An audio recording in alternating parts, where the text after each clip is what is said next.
Welcome back to Void FM. It's your boys, hard as hell Rav, and hard to look at Bill. What up, Bill? Bleh. Today's gonna be an interesting episode. Mhm. Um, a couple of days ago, we celebrated the 5-year anniversary of the release of New Moon. Yeah, I can't believe it's been 5 years already. Like, it feels both like it happened a long time ago and Yeah. also like it just happened yesterday. Yeah, like half a decade is crazy. And I think there's gonna be a lot to talk about Mhm. because it marks half a decade since, roughly speaking, since when you and I quit our day jobs too. Because we Yeah. quit our day jobs a little bit after releasing New Moon. Mhm. You quit yours first, and then I followed shortly after. Yeah. You had to copy And me. so I look forward to talking about that. But before that, just like to catch up with you. How you been? How's life been? Life's been great, man. I've been cooking a lot lately. I made a friend here in Asheville. That was really big for me. Hell Been yeah. working on a little bit of music, been streaming. It's been great. How about you? What's been going on with you? Music. Working a lot on music. Hmm. Yeah, I'm very excited about all the music stuff that I've been working on. Yeah, me too. Me too. I've been working on a little bit with you, or at least starting working on a little bit with you. So, Yes, that's what I'm excited about. yeah, that one's gonna be a banger. I'm not Yeah, gonna talk any that's more been about really that fun already. because we got to be mysterious. Yeah. So, you know, Yeah, let's maintain it mysterious. I think it would be good. Speaking of maintaining mysterious, do you ever think about I've been having this thought lately, that there is a balance one can maintain in terms of how accessible they make themselves to their audience.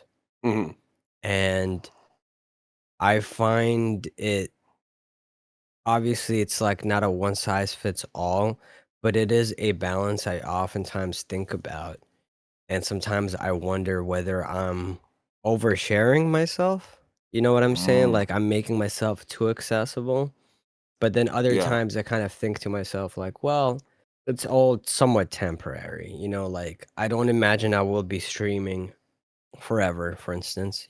Currently I stream twice a week, but I think maybe after this year or after next year, I'll take a break or I'll stop streaming regularly and just stream whenever I feel like it. You know what I'm hmm saying? Which could be once a year potentially even or not at all. yeah, So do you think about stuff like that? yeah. Right now I've been really enjoying streaming. I've been Your enjoying streams are like, fun. yeah, like I mean, like for me they're fun. I've been really enjoying. Especially I've been trying to tap into like memory lane shit, like nostalgia. And that's been really sick. And it's been good for me, like mental health wise. It feels like because I haven't made a lot of friends here, and not to get too parasocial, and we can talk more about what you were talking about like giving too much of yourself. Mhm. But like it feels like I'm going to a bar with a bunch of people who get me, and Mm. I'm like weirdly invested. It's almost kind of like two-way street on the parasocial shit because I'm weirdly invested in their lives too. Because they'll show up and they'll be like, oh, this person who shows up and says a bunch of nice things to you and hangs out with you and laughs at the same things you do is like, yeah, I just applied for a job. And then the next week they're like, yeah, I got the job. And I'm like, oh, I actually feel real life happiness for this person that I don't know what they look like. I don't know anything about them except for what they shared with me and that they fuck with me, you know? And in a weird way, I know that too much of that is bad, but I felt like I kind of needed that. I think about like right now I'm enjoying it too much for me to think about quitting or like for stepping away. I definitely think in the long term, like I don't know, especially if like things keep getting bigger with music stuff. I don't know how it's like really possible to maintain doing like 3 days a week, you know? Yeah.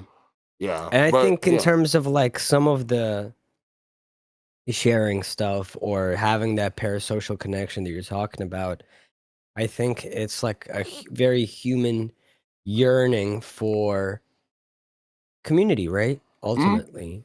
Yeah. And I think online communities are a form of community. The only danger there is it is a half silvered glass community. You know what I'm saying? Like, you have a very limited insight into their lives compared to what they would with you. Hmm. But I think there are forms of parasocial relationships that are totally normal and Hmm. have existed for thousands of years, arguably. It's just For that sure. now in modern age, it's obviously a whole different version of that. But I think there are still boundaries that you can draw in having some parasocial relationships without taking it too far, because the reality is it's almost unavoidable when you are a public figure, especially if you are one that makes yourself accessible online and, through live streaming and stuff like that. It's hard. I think as people, we develop feelings for characters and stories. We develop feelings for characters in TV shows and movies and cartoons. And similarly, you're going to develop feelings or opinions about people you watch stream, or make music or write poetry that you enjoy, whatever it may be. So I think that is expected that some of that will happen, so long as I think you have some boundaries in place that don't invite like a very perverse version of that, I guess. Hmm. I think there's a way to keep it somewhat normal, whatever that may mean.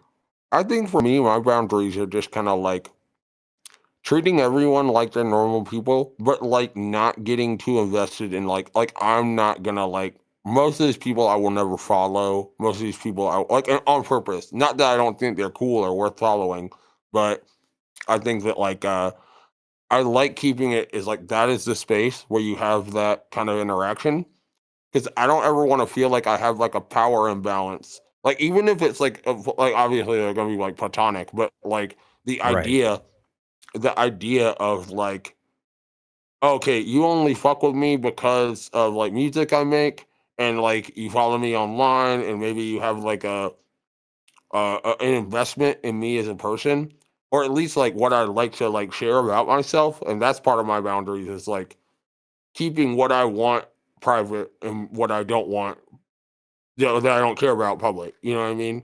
And for me, it's just kind of like never putting myself in a situation where I'm like either like asking someone something to do something or like further interaction outside of that space. And I think that's normal. I think that's like a completely like healthy way of viewing it. Like I feel like the only people I follow from that circle are like people who are like artists. You know what I mean? Because like a lot of times that's something that you can like actually work with, or I like seeing their art on my feed. Not to get too deep into it, but basically just like I have a set of boundaries that I have that I will always stick to, and I think that's like the best way to go about having Yeah. those kinds of like pseudo relationships, like Yeah. Yeah. parasocial or whatever. You know, that's just me though. Everybody has a different threshold. Yeah, everyone has different thresholds, you're right. Hmm. And everyone has different expectations as well in terms of what it is that they want to get out of those interactions. I think I'm still trying to figure mine out because I'm someone who struggles with overexposure Yeah, sometimes. yeah, I can see And that. I think that's normal. I Yeah. think I sometimes would just prefer to, for a long period of time, to not go online at all and just work on music because I love working on stuff. Mm. And yeah, also sometimes people having parasocial feelings or having that feeling that they know who I am Yeah. when I don't feel like they do or I don't know anything about them. Mm. It's it can make me feel uneasy sometimes. I didn't Yeah. mean to start this No, episode no. with this This is good. conversation, but it's something that's been weighing on my mind a little bit. Yeah, for sure. I think one of the things that helps for me personally, and this is also just like how I interact with people a lot, I noticed that, for example, while I was talking about I made a friend the other day, I noticed that we talked about media a lot. And that was kind of it. We didn't really talk about like things that had to do with our lives. We didn't have anything to do about like, not to say that you do that, but one of the things that I've put out into the world is like my love for like certain media. Like, for example, if you come to my stream, like the other day, we were watching like nostalgic VHS stuff.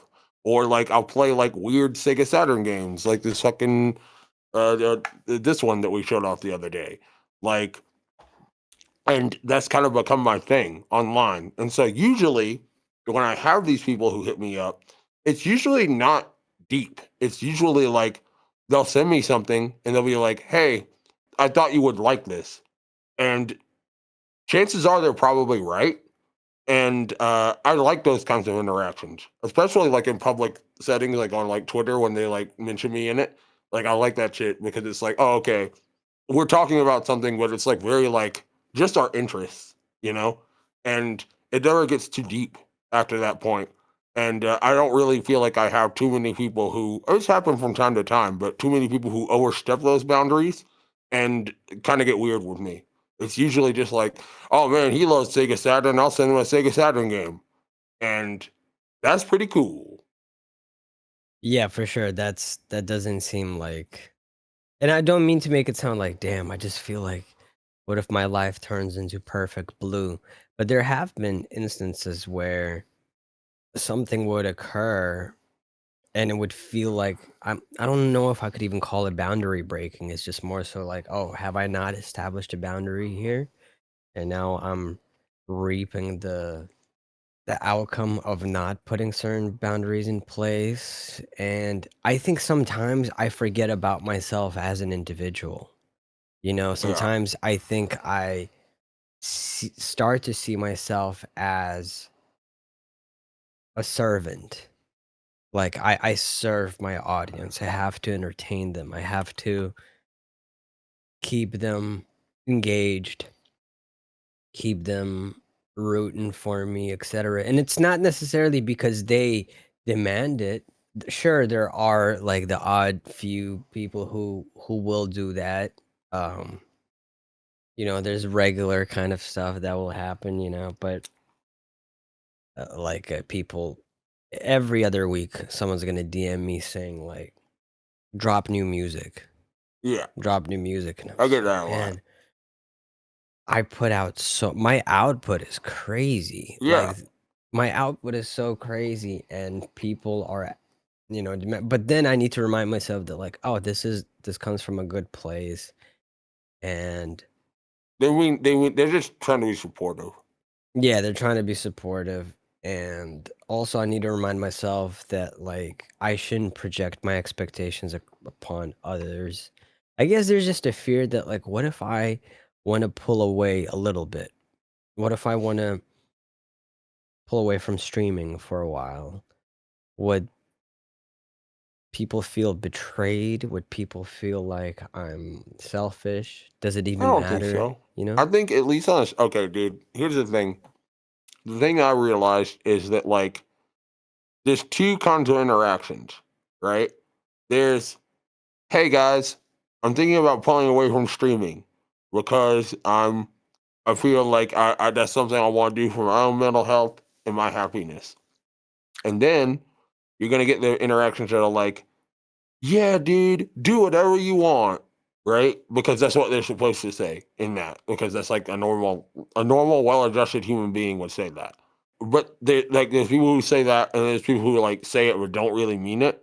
And I do this with music a lot. Like I'll say like, hey, I want to do some weird experimental shit online, and they'll say, yeah, dude, do whatever you want. And if I put it out and it's not lo-fi hip hop, then they'll say something like, oh man, this dude fell off. Right. You know what I mean? I know this is a different, but it's the same kind of interaction, right? Hmm. Just remember, no matter how invested this person is in you, it's not your responsibility to like, you're not betraying them by doing something that is good for you. Because if they really knew that it was good for you and they weren't selfish about it, then they would want you to do it. You see what I'm saying? Like, I think that Yeah. Thank you like, for that. and you can always come back. That's the thing. It's like it doesn't have to be in this binary. Like you do this thing or you don't do this thing. Like you said, like just whenever you want to do it, and just stop when you feel uncomfortable, or come back when you feel like you miss it.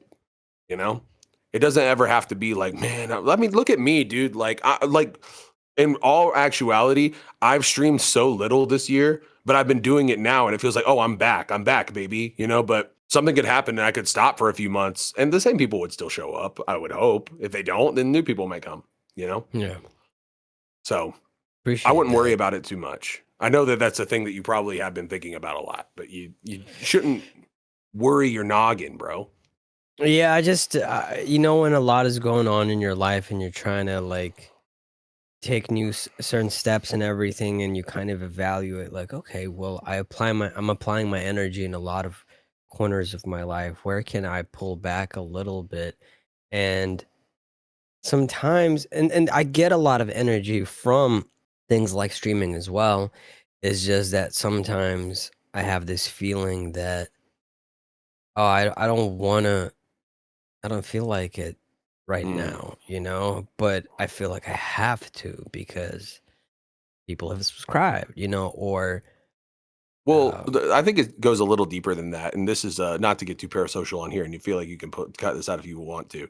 But I've known you for a very long time, and I know that you're one of those people that is like, if I say I'm going to do something, even if it's to yourself, like you have a compulsion to do it because it's like a short term goal that you have to do, and that is like a character trait that I've always like wanted to have in my life that I tried to like learn from you poorly.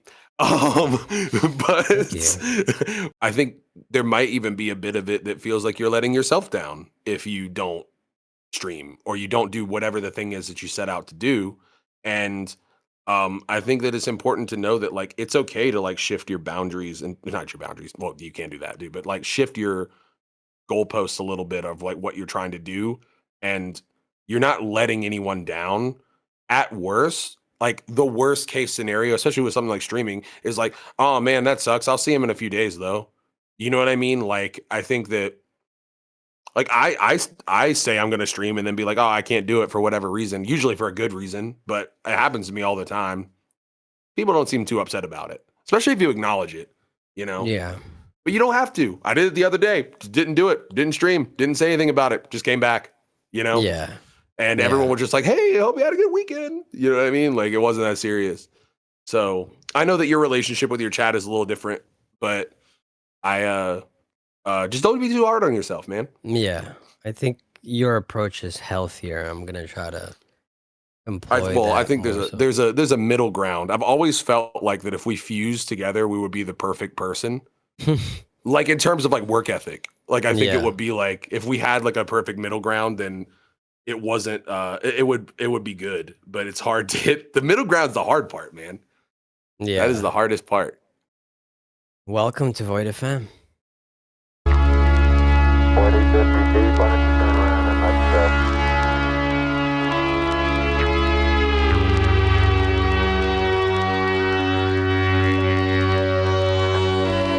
get back into the table. Okay. Let this turn around to your right. Set him. Forward. Let's just meet him. Alright, let him. Walk around it. Just behind that field if you pick up the mesa. I don't want to go into the spot if I can avoid it.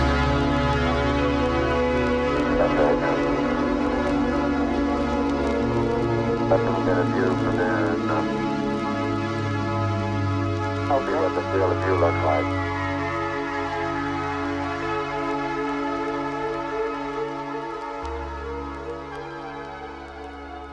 So, let's talk about new moon. Or rather, we could talk about, I think what could be interesting is to talk about the work we used to engage in, our jobs, just touching on that a little bit and comparing that to what our lives have been these past 5 years, not having that, like, what would we call it, a day job or Yeah, a day job? a 9 to 5, I would say. A 9 to 5. Yeah, because I feel like one of the things that I had to start doing, and my therapist started doing, because I used to tell people like jokingly like I didn't have a job, or like, even saying self-employed seems a little silly, even though that's what it is. Like I had to start saying it was a job for people to take it seriously in my life, like in my personal Yeah. relationships. I felt like so I do call this a job. However, it's not a traditional one by any means, I would say. Yeah. And it can be, I think it's a blessing and a curse in the sense that, like, you were talking about earlier, like if we fused, we'd make like a sensible work ethic individual. I Yeah. think with me, I work 7 days a week. Like compared to what I used to work. I used to do anywhere between 40 to 50 hours a week as a project manager for a Japanese software localization company. And that's a lot of hours to put into like any job.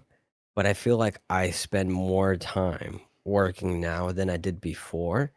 And in part because I want to, because this is my passion and I'm just constantly engaged. But also sometimes it is if like there are certain moments, certain things occur or something's going on in life and anxiety will get the better of me. And the way that it will manifest is me working myself to death. And it could be because, as an excuse, like, well, I need to work. I need to work because like if I'm not working, then everything could fall apart overnight. I'm responsible for myself. I have to do that. And sometimes I think the work is an escape from my other anxieties and an excuse. And I think that's happened quite a lot in my life over the period of time since I've quit the old job. And it's not to complain about this new job. It's just, I think a lot of people may get this idea that like, oh, when you work for yourself, like, you can decide your own hours. That means you could just be chilling all the time, which is true. I can literally spend a month or two or whole year, technically, if I wanted to, not doing much work and I'd still be getting paid. But given my own anxieties and my relationship with my anxieties and how I deal with them, I end up overworking myself. In the absence of a mediator, I sometimes go a little too far, and I use the stress of the unknown ahead of me as an excuse for working hard, when in reality, I think it's oftentimes is just a symptom of me avoiding an anxiety or a stressor elsewhere in my life and then turning to work as a distraction. Like obligations become distractions. For sure, for sure. I think that's I think the one super good thing about that is the fact that like you'll get a lot of work done. You know what I mean? Like I feel like at the sake of possibly your mental health or just like other aspects of your life, you'll have something to show for it, which is like not the worst thing. I suppose, yeah, I suppose so. Yeah, yeah. I think my thing is that I tend to freeze during anxiety. So it's like the exact opposite. Not that like I don't want to do things or don't want to work, but I'll like freeze up, and in moments of like unknown, I feel like I'm at my strongest when I'm confident and have like as little stress going on as possible, at least in like that aspect of my life. And like there's like stuff that comes up from music stuff that is stressful, especially seeing as it's like, okay, cool, like this is your livelihood. And it's like, okay, if like this feeling of like, okay, if this next record is mid, then people will stop fucking with me. You know what I mean? Which hasn't happened yet, but there's always that feeling of like that looming a bit. You know what I mean? Or like I don't know how to describe it, but I think like with me, I get not necessarily in making music, that isn't it, but like stuff that go along with it. And especially if it's something like looming over my head, I have this feeling of like, oh dude, I gotta not do that right now. I'm not capable to do that right now. And then I get to the last minute of a thing and I'm like, oh shit, I have to do like 12 things. And then I work myself like crazy when I could have had it done, all of it done, like 2 months before. and then I'm like stressed out, and then I'm like crying myself to sleep type beat. You know what I mean? Yeah. So yeah, it seems like we both act on stress differently, but essentially it's both just like coping mechanisms, Yeah, for or sure, for sure. Both are unhealthy in their own ways. yeah.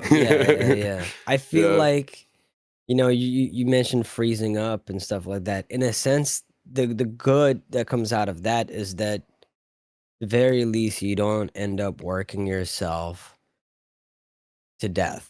You don't end up like absolutely abandoning yourself. That's true, but I feel like the way that manifests is never good because it'll be like, okay, cool, like I can handle this. This is how it'll start. Something that it will be like a difficult thing for me, or something that like I'm not sure if I can pull off, or I feel like frozen in that moment. I'll be like, all right, cool. Well, I'll handle that later on in the day. Right now, I don't want to deal with that shit, and so I'll just like sit and like play a video game or do something around the house, like something I need to do anyway. You know what I mean? And the whole time, I'm not enjoying that thing that I'm using to distract myself. I'm just thinking, like, man, you got to do that thing, bro. You got to do that thing. So, really, I'm just kind of like torturing myself for most of the day.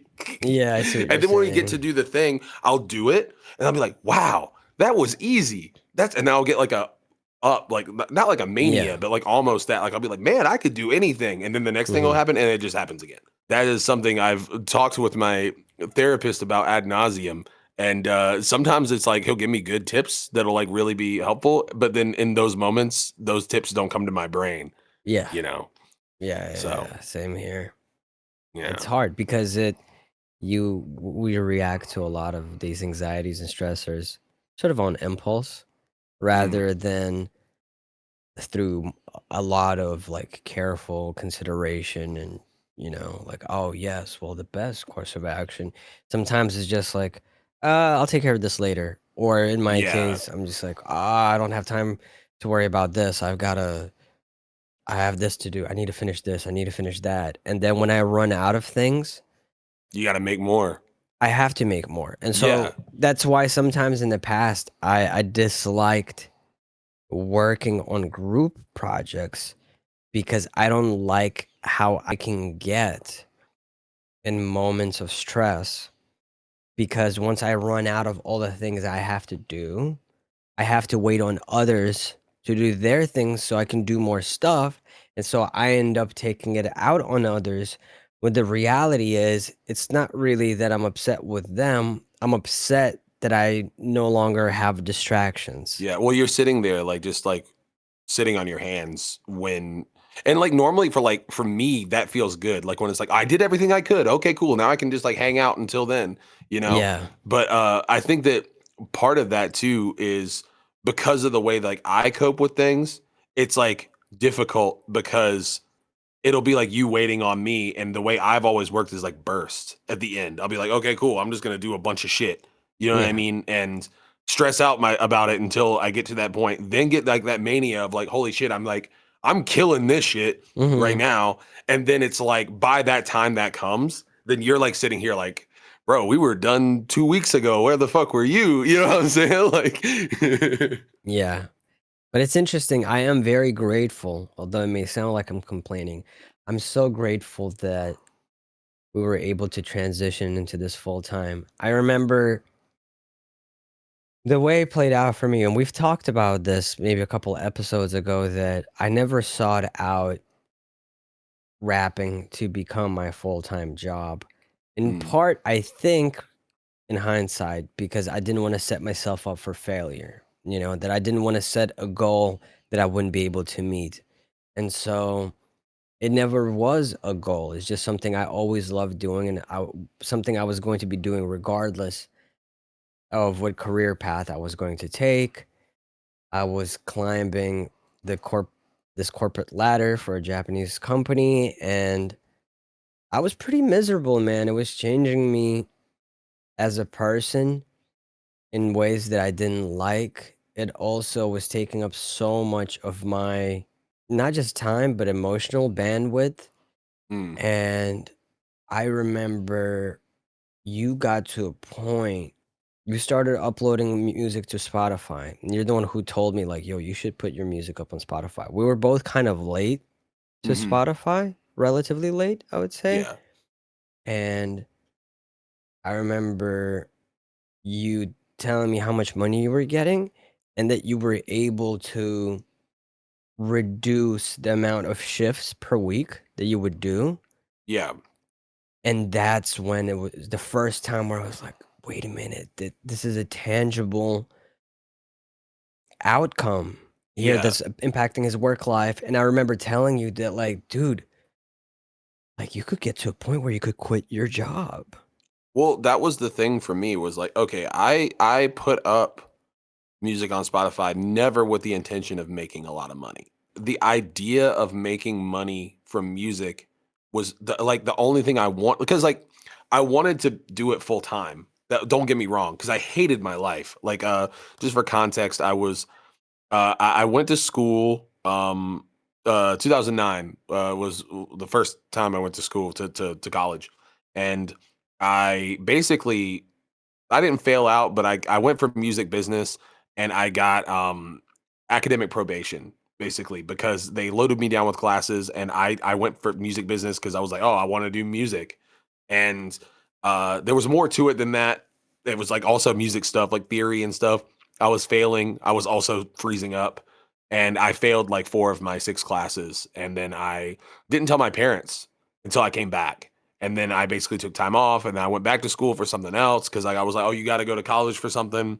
That's like what my parents always told me. And like all my life, it was kind of drilled into me. You know, it's like a lot of millennials dealt with that growing up. And so it was like, okay, cool. I changed my major to journalism because I like writing. I changed my major to I was like, oh fuck this, I don't want to be a writer. Like I changed to physical therapy because I was like, I like helping people, but I don't give a fuck about physical therapy. I wanted to rap. Like I knew that like that's what I wanted to do was something in music, not just that, but like something where I could do that and be happy doing that.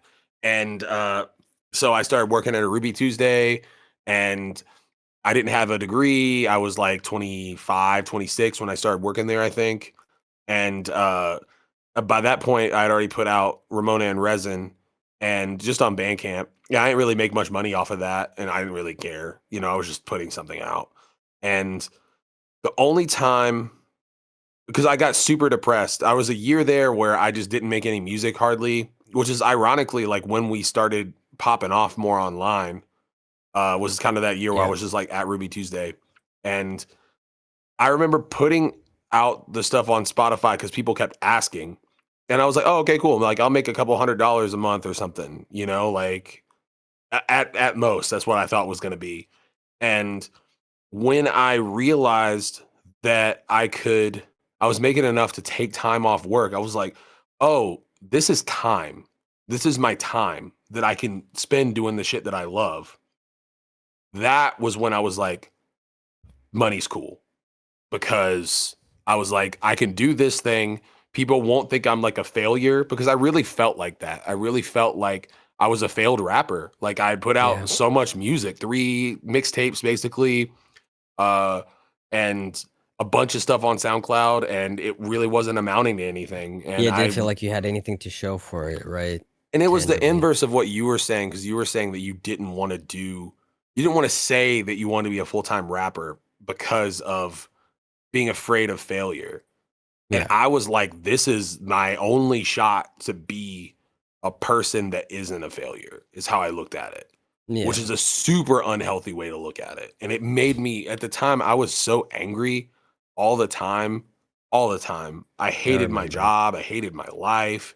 Like I felt stuck in this like shitty podunk town.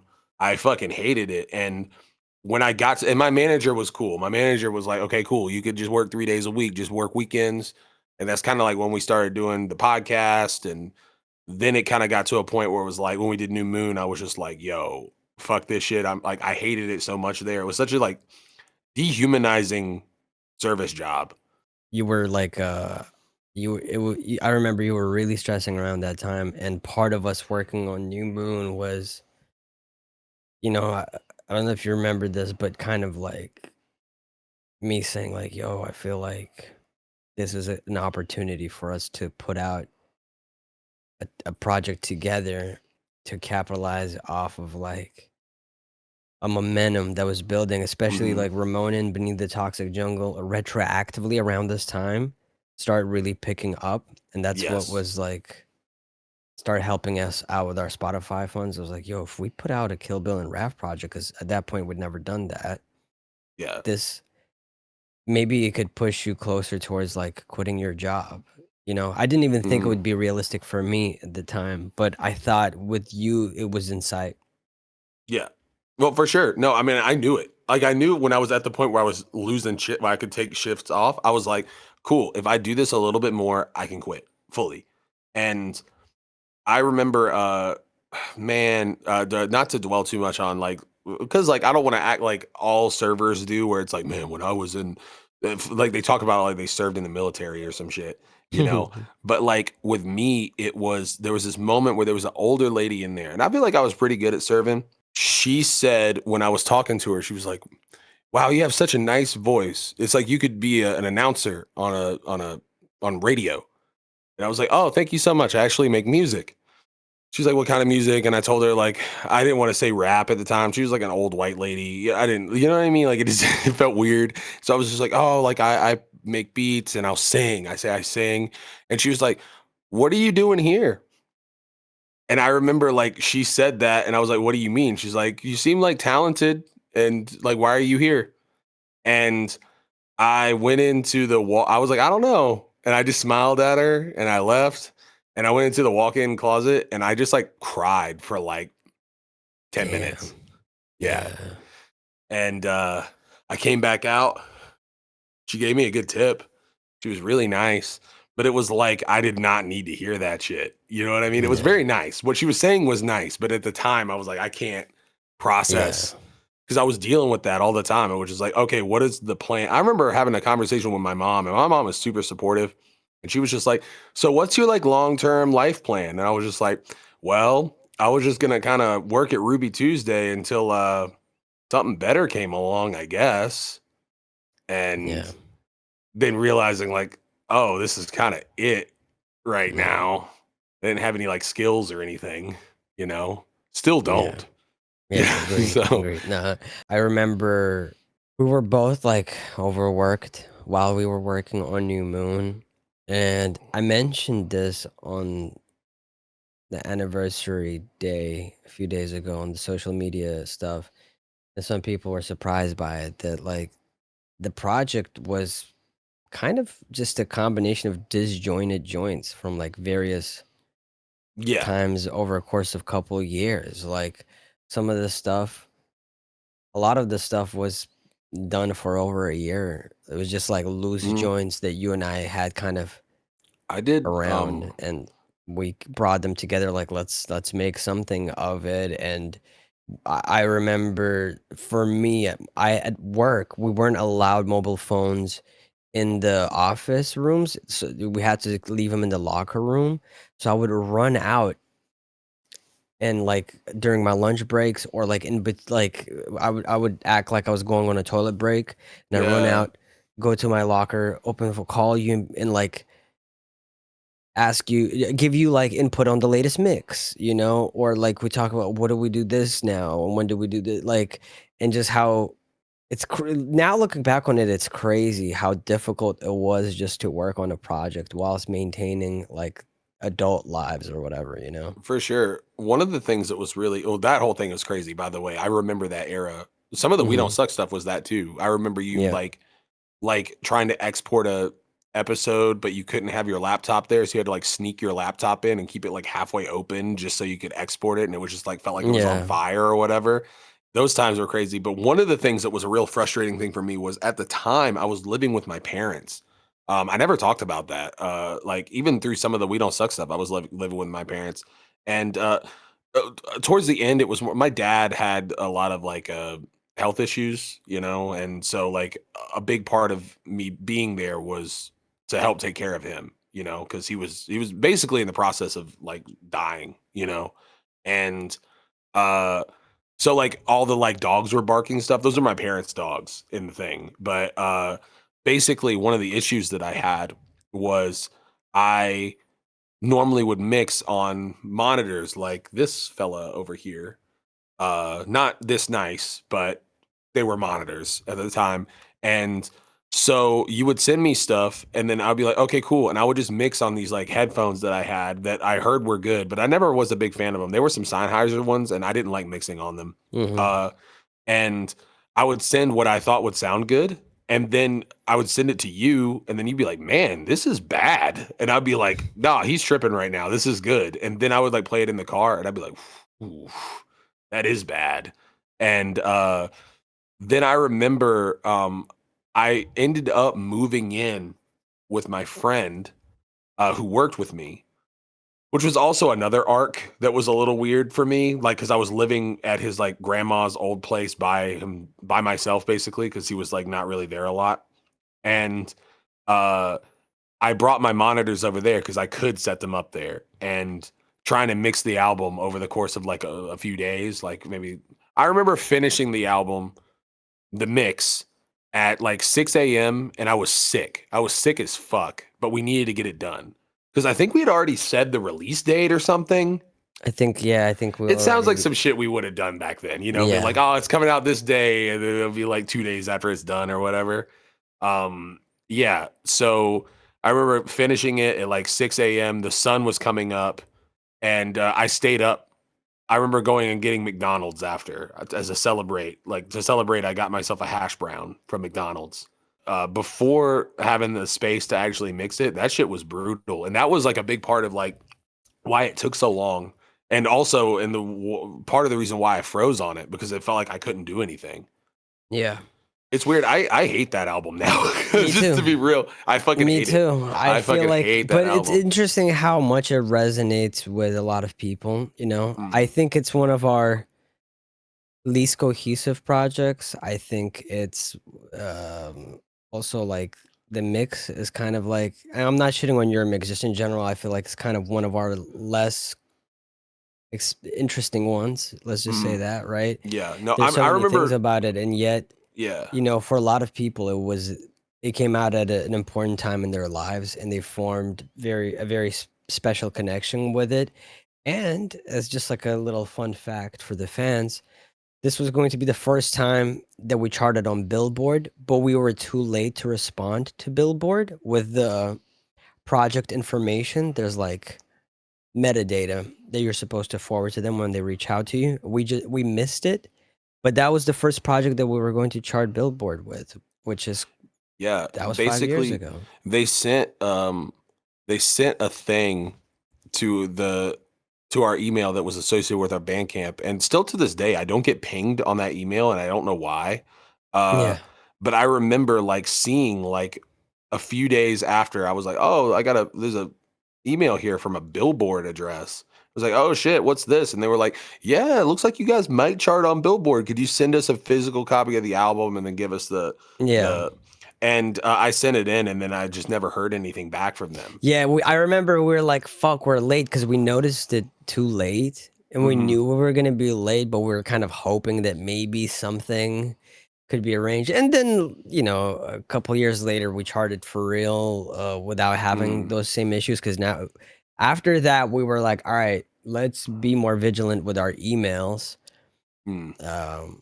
Which also is just something we weren't really used to, being necessarily vigilant with our personal emails, because again, we transitioned into kind of recognizing that it is important to be on top of. But until then, For sure. the kind of emails we'd get would be like spam emails from like, oh, here's a beat pack, or Yeah. can I be an EXO and things like that, you know? It was always like either that or something unhinged. I remember one time, oh man, I've never gotten a chance to really talk about this. I got an email from a guy. I don't know if it was on the EXO email or if it was mine. I feel like it might have been mine, but it said like inquiry. And so I was like, oh, cool. What could it be? Do they want to buy a feature? Do they want to book me? What's going on? And so I click it, and then it was like, hey, I noticed in your songs, you don't say the N-word. Oh my God, I remember this email. And like, and the way they typed it was like they were legitimately confused.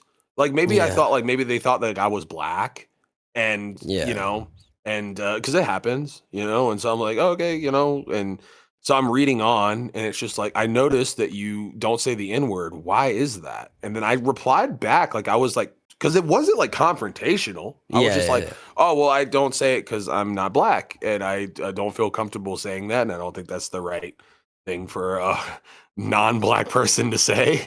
You know what I mean? And I basically broke it down as if he'd like, because I didn't know where he was from or Yeah. anything, and so I was like, and then he got back to me, was like, man, you're just like all the rest. And I was like, what the fuck is that? He was like, I see you say stuff like bruh or like homie and stuff like that. Just say the N-word. And I was just like, I remember responding back. I was like, why are you so invested in the idea of me? Like, why do you want me to stay? He's like, because like you need to say. And then he talked about, who's it? There was a guy who was on like Cash Money named Kasky or something like that. I think his name's Kasky. And he was a white dude, and he said the N-word when he rapped, and like Birdman was like co-signing him and stuff, which is a weird ass thing to say. Yeah, and I remember him being like, yeah, like he's the real one, like he's real, and look at him, like people fuck with him, like Birdman fucks with him, and I was just kind of like, I just like stopped responding. I think I just Yeah. told him to go fuck himself. But like that was the type of shit I was used to getting, was like Yeah, strange unhinged emails stuff. or Yeah. being like, yes, like from a Russian man, like buy my beat pack or something. You know what I mean? Yeah. And it'd just all be like trap beats that I wouldn't use. Yeah. But New Moon came out eventually, and so it was a very interesting transitional point for us. I think a month after it came out, you quit your job. Yeah. I kind of got to the point where I was like, fuck this shit. I had a particularly bad weekend, and here's the thing that was like, I knew that I was like gonna quit, was like something bad would happen at work, and some like a customer would talk shit to me or say something crazy, because that happened a lot. I would be like, man, I'm not getting paid enough or here long enough to like put up with that. And then I started Yeah. being kind of a dick back to people. And that's when I realized like I didn't give a fuck no more, and I should just quit, or else Yeah. I'm going to like leave on bad terms. Not to say I Yeah, you ever didn't want want to to come burn back. bridges. Yeah. But like the staff there was super cool to me, like my manager, she's not there no more, but her name was Candace. Shout out Candace. She was like super cool. But like I Can this remember dick fit in your ass? yeah, that was her full name. Dick fit in your ass is a very strange, it's a Swedish name. Dick Sorry, fit go in your ahead. ass. Anyway, I'll tell you about the time I quit. So I put my 2 weeks in, and it was my last day there. And I saw my friend who I went to high school with, but I haven't seen since high school. And I went over to him, and like I was serving him, and I came up, I was like, hey, what's up, man? Haven't seen you in a long time. He's like, oh man, good to see you, man. Are you still making music? And I literally had to talk with him. I was like, dude, like I'm actually quitting my job today. And it looks like you're gonna be my last table. I'm about to get cut. I'm about to leave after this. And then I'm just gonna be out. I'm gonna be doing music full time. And he was like, dude, that's so fucking crazy. I just got married, and like me and my wife were talking about like your music, and like it's cool that you're still doing it and stuff like that. And it was like, I wonder if he's still doing it, is what they were saying, basically. And they fucked with it back when I was in high school and shit. And I was like, man, that's so fucking cool. And then as soon as I'm about to get cut, but basically how it works is like when you're a server, you get cut, and so you don't get tables anymore. And then your whole point is to like get the tables you have out of there and like clean up and then do your side work and leave. And I already had it set up where I was going to pay someone $20 to do my side work, and I could just leave, like, so I didn't have to, I could just leave early, basically. As I'm about to get cut, a dude walks in and requests to sit in my area. And they're normally supposed to be like, hey, please don't do that. But the host was like, yo, it's okay, whatever. And so sat this guy, and he asked for a drink. And he asked me how much the drink was. And I told him it was $5. Turns out it was $6. I didn't know that. And so he's cool whole time. Then at the end of the night, I give him the bill, and he goes like, hey, can I talk to your manager real quick? And I was like, what's wrong? And he's like, well, you told me it was going to be $5 and I was charged for $6, and I'd like to talk to your manager. And I remember being like, hey, can we just not do that? It's my last day. I will give you $1 out of my pocket right now if you just like don't do that. I just said it like that. Yeah. And he was just like, your last day? And I was like, yeah, you're my last table probably ever in this establishment, hopefully anywhere, you know? And he goes like, okay. I handed him $1 and he didn't say anything about it, said to the manager, and he tipped me like $30. Damn. Yeah. I was like, dude, that's never worked. Like just being Yeah. like, let's not do that has never worked for me ever in my life. But And it worked works. there. And Yeah. then, And so that was the way the way I went out. I paid $20 out of that, kept my $10, and I just got to leave and never Yeah. come back. I said that I'm fucking up if I ever step foot in a Ruby Tuesday ever again. Mhm. And so you'll never catch me in one. I would catch me in an Applebee's, catch me in a Chili's, catch me in an Outback Steakhouse. But Yeah. not you the have a Ruby personal- Tues. Yeah. So. Yeah. Sorry And then- for venting so much about Ruby Tuesday. Fuck that place. No, you're good. No, you're good. And then about a month after that, I handed in my notice, which was 4 weeks long. I ended up quitting as well. And I tried to do it on good terms as well, citing like, oh, I just need time from work to focus on my mental health and all that. Mm.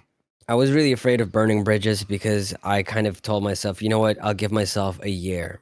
Because I got to the point where I was making just as much money, if not a little bit more, off of music passively Yeah. than I was from my job. And so I thought, you know what, fuck it, let's give it a year. And if it doesn't work out, I'll just go back to the old job, even though I hated it. Yeah. And lo and behold, it's been 5 years. Here we are. Let's go. Here. 5 years of pure rapping. Here's to 50 more. Let's get to There's nothing in this. one of my favorite parts of the podcast. Obscure hip hop facts with Kill Bill the Rapper and Rav. No, wait, my name always comes first in these ones. Fuck. I always get it wrong. I'm so used to Kill Bill No, and say Rav. it. Say it again. Say it again. Leave this Okay. in, but say it again. Obscure hip hop facts with Rav and Kill Bill the Rapper. Well, you killed done that did it. shit. You killed that shit. Did you know that Snoop Dogg's brother-in-law, Jermaine Fuller, who was the peanut butter jelly time guy, died after an 11-hour standoff with the police, during which they got Snoop on the phone to try and convince him to surrender? I did know that, actually. I talked about this on stream a long, long time ago. However, what the fuck? Yeah, what the fuck is right? It's crazy. Fuller apparently contacted area television stations during the standoff, saying he was a relative of Snoop and that he wanted to talk with the rapper as police were trying to negotiate with him. This is according to a Las Vegas Sun news article from 2002. That's insane. What an absolutely unhinged way to go out. Also, the fact that it's the peanut butter jelly time guy, first of all, incredible production on that song. I listened to Yes. that on stream too. But yeah, no. I mean, he really went out. He went out shooting. Yeah, he sure did. So there you have it. That's That was my pretty first good. fact of this week. What's yours? I've got one for you. Did you know that Lil Wayne's first ever rap name was Shrimp Daddy? Yeah, it's a hard ass name. Hard ass name. Yeah, there's a bit of lore to this. So it was like around 1992, which I don't know how old he was. I'd have to go back. I know that he would have been very young in 92. Not even in So- his teens yet. no. Yeah. He would have been like literally like 9-10 years old. You know what I mean? And he basically he wanted to emulate a rapper named Pimp Daddy, who was a Cash Money affiliate at the time. And I think that he was kind of wanting to, because he was small, he was a kid. Also, he was just like a small kid on top of Yeah. that. And so I think the idea was like, you know, like Pimp Daddy, Shrimp Daddy. All I cute. know is it's super cute. It's like super cute. it works really well. However, just to think like without that context, that Lil Wayne was walking around calling himself Shrimp Daddy is insane. Shrimp uh, Daddy. Shout out Wheezy, man. Super Shout out goated. One of Wheezy, the my goat. goats, my top 10 easily one of my top 10, and he used to be called Shrimp Daddy. So shout out Wheezy.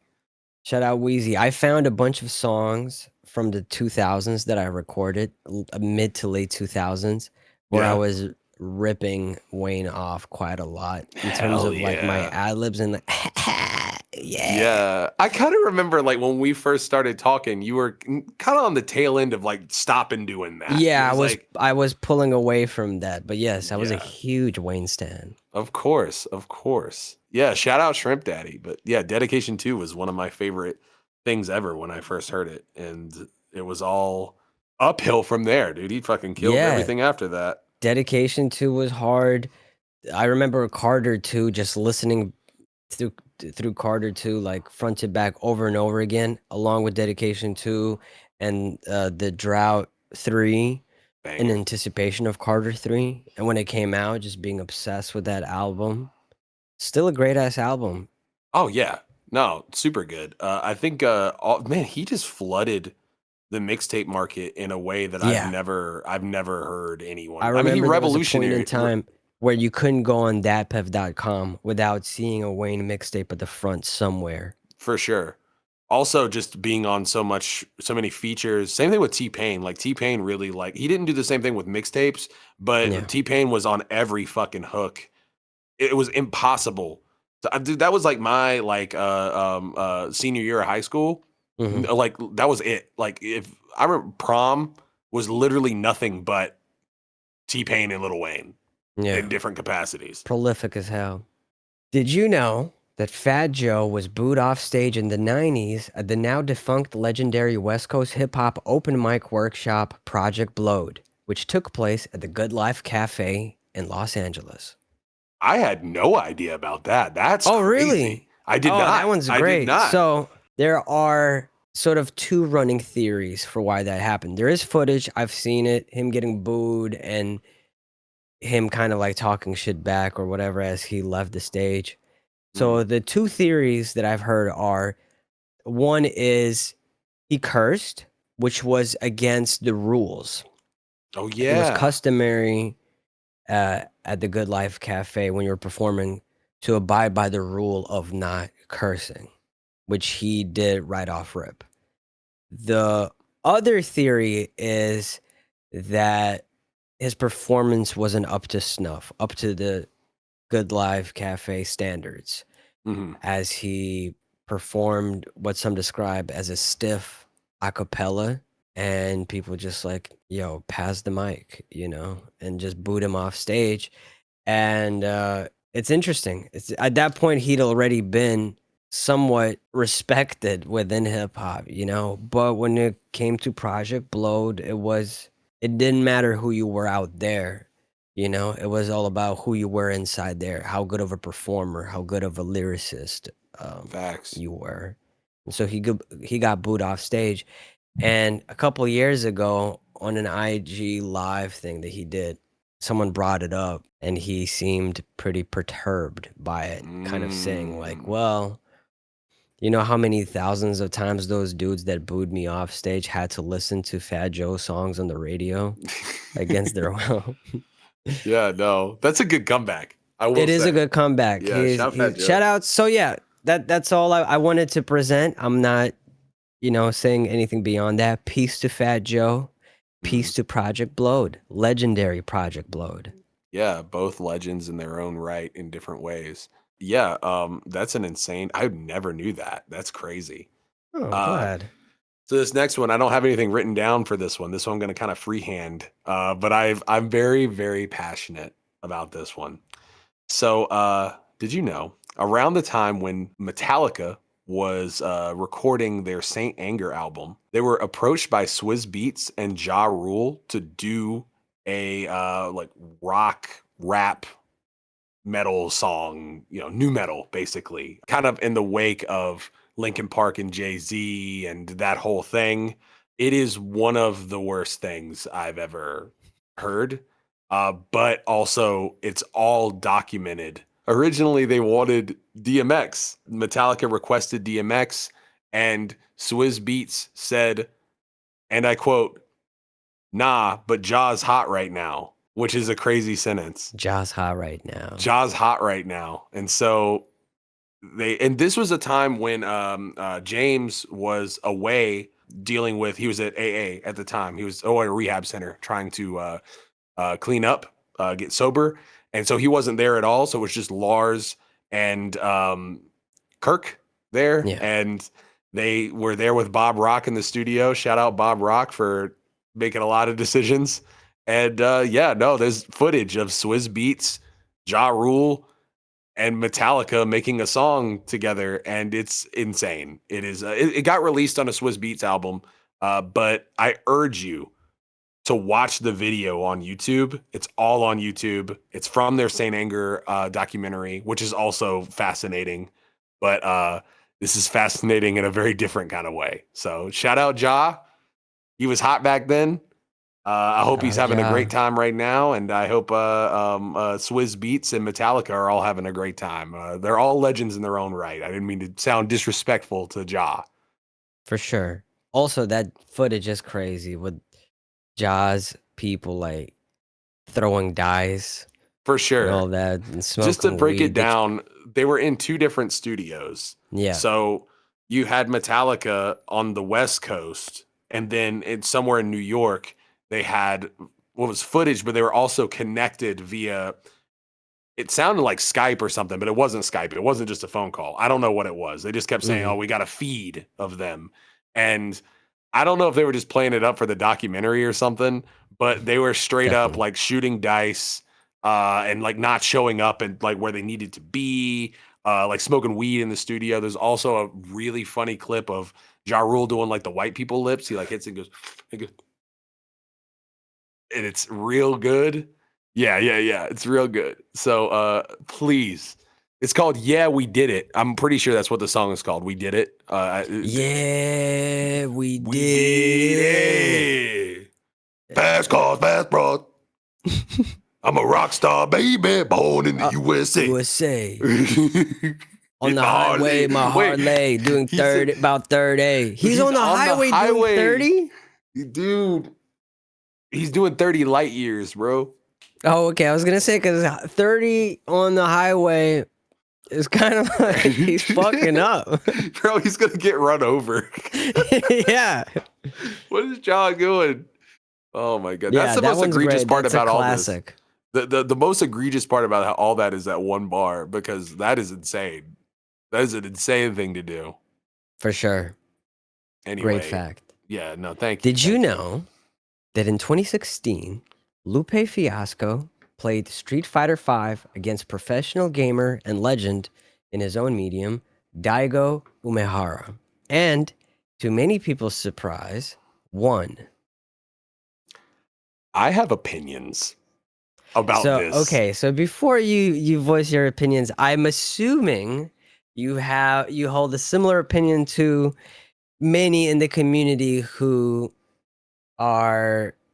suspect that Daigo threw the match.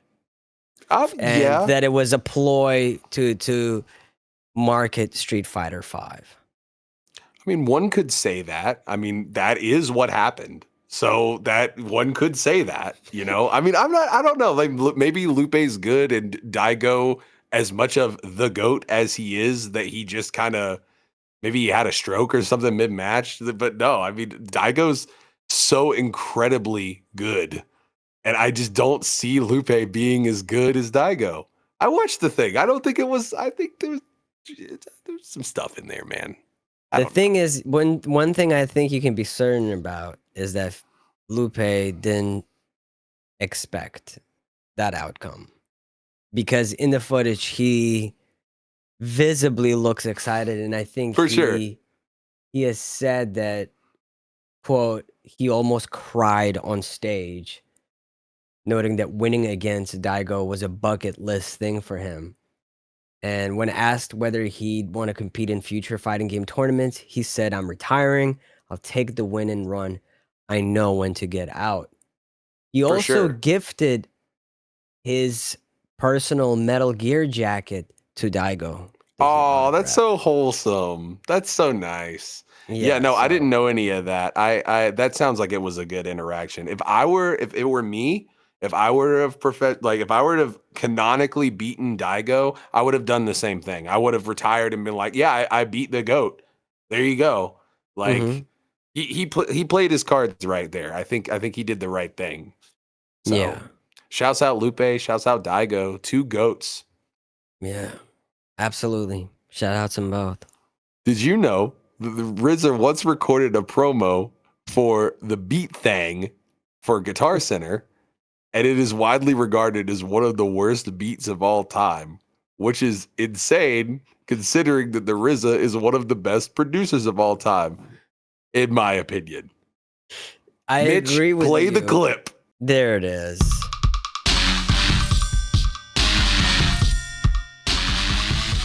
Turn up. All right, so what we're gonna do now is we're gonna just make a beat from scratch. Something I do with this machine, you could do it in your car, on the plane. You hear that? So that's the tempo, right?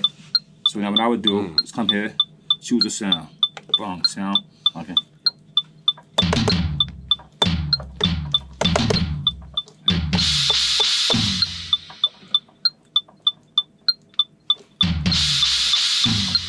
Okay, like that. So I'll take that sound. Let's go track 2. Choose another sound real quick. Let's just go underground bass. Got it. Okay.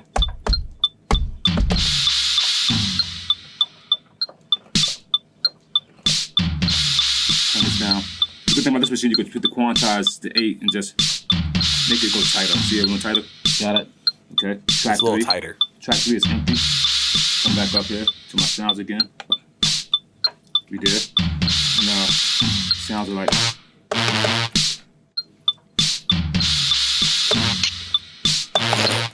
Bro was cooking.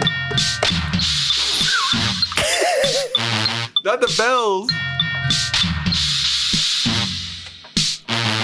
Alright, so then you kind of really make it like have that modern sound. I'm just gonna add a little hi-hat. Very normal, modern. A normal This next part's real hi-hat modern, from for sure. modern music, shall we say. So we got something like that. Alright, that's cool. So something like that. This is not a Just hi-hat. probably roll it on there.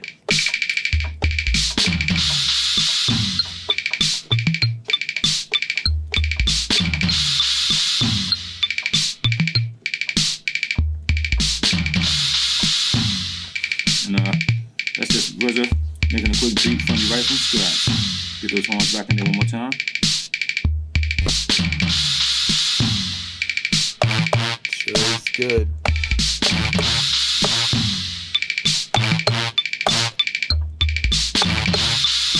Cool, man.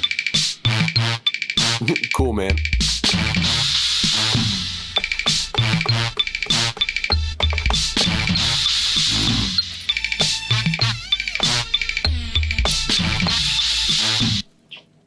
You see how great it sounds in these headphones? One pair of headphones, 2 guys connected. Can't beat that. Daisy chain, right? Daisy chain. And somebody else could plug into yours. Yeah. And this could go on. And so Just a say bunch of you ever daisy get into a chained situation beats where by you Dre's. hanging. All this is with your fucking girl, crazy she's ass, watching like something on her iPod. garbage pail ass you know, beat, bro. And she's like, honey, check. That is the most penis music beat that probably existed at the time. Also, it makes me think of that LeBron James gif. Yeah. They're like, Yeah. Need yeah, that. yeah. And shouts out RZA. He's been so influential to me. He's one For of sure. my favorite producers of all time. But this is, it is almost kind of like, how did this happen? You know, then again, it's probably the beat thing. I've never heard of the beat thing outside of this video. I've heard bad things about the beat thing. However, there is something, and I want to say this before we go. If y'all have ever listened to What Had Happened Was, the Open Mike Eagle podcast, where he will basically get musicians to tell stories, but like long form. On the Prince Paul episode, part of the series of the Prince Paul episodes, he talks about his time working with the RZA with the Gravediggers project, and they talked about how Prince Paul talked about how he would make beats oftentimes by just like framming on the keyboard and just making strange sounds and stuff. And I think that there was kind of a bit of a method to his madness. Normally he would just go in and just kind of like make weird noises and then something cool would come out of it. Like a lot of his best beats are kind of dissonant, you know? So I think that maybe he was just applying that same formula with this hardware and it maybe didn't work out as intended, but yeah, it sure was memorable, and that's all that counts. Yeah. And man, we should do a thing where like if we ever hit 1,000 patrons, we rap over this beat and put it up on Patreon. Yeah, let's do that. Yeah, we just got to work our way to 1,000. Speaking of our Patreon, Bill, why don't you give us a quick little promo for it in a way you've never done it before? Oh, for sure. Let me do it like this.